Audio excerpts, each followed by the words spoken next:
ദക്ഷിണ കൊറിയയിൽ വിമാന അപകടത്തിൽ 179 മരണം.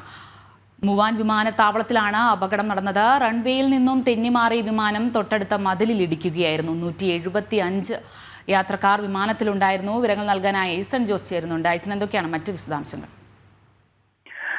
അഞ്ജന, ഇപ്പോൾ ഏറ്റവും പുതിയ റിപ്പോർട്ടുകൾ പുറത്തു വന്നതിൽ നിന്നാണ് വിമാനത്തിലുണ്ടായിരുന്ന 2 പേർ ഒഴികെ എല്ലാവരും മരിച്ചു എന്ന വിവരങ്ങൾ പുറത്തു വരുന്നത്. നമുക്കറിയാവുന്നതാണ്, 181 പേരായിരുന്നു വിമാനത്തിലുണ്ടായിരുന്നത്. ഇതിൽ 6 പേർ വിമാനത്തിന്റെ ജീവനക്കാരും 175 പേർ യാത്രക്കാരുമായിരുന്നു. ഈ 175 പേരും അതുപോലെ തന്നെ 4 വിമാന ജീവനക്കാരുമാണ് ഇപ്പോൾ മരിച്ചു എന്ന 3 വിമാന ജീവനക്കാരുമാണ് മരിച്ചു എന്ന വിവരം ഇപ്പോൾ പുറത്തു വരുന്നത്.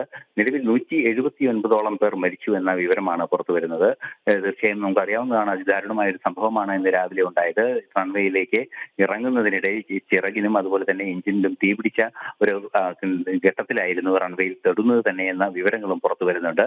തുടർന്ന് വിമാനത്തിന്റെ നിയന്ത്രണം പൂർണ്ണമായും നഷ്ടപ്പെടുകയും റൺവേക്ക് പുറത്തേക്ക് തെന്നി മാറിയതിനു ശേഷം ഒരു മതിലിടിച്ച്, വിമാനത്താവളത്തിന്റെ അതിർത്തിയിലെ മതിലിടിച്ച് തീപിടിക്കുകയുമായിരുന്നു. തീപിടിച്ചപ്പോൾ തന്നെ മുൻവശത്തും അതുപോലെ തന്നെ മറ്റുള്ള ഭാഗങ്ങളിലെല്ലാം തന്നെ വൻതോതിൽ തീപിടിക്കുകയും ചെയ്തിരുന്നു. എന്നാൽ വിമാനത്തിന്റെ ഏറ്റവും പിന്നിലുള്ള ഭാഗത്ത്, ടെയിൽ ഭാഗത്ത് കാര്യമായ തീപിടുത്തം വരുന്നതിന് മുൻപ് തന്നെ 2 പേരെ രക്ഷിക്കാനായി എന്നാണ് സുരക്ഷാ ദൗത്യത്തിൽ ഏർപ്പെട്ടവരെല്ലാം തന്നെ അറിയിച്ചത്.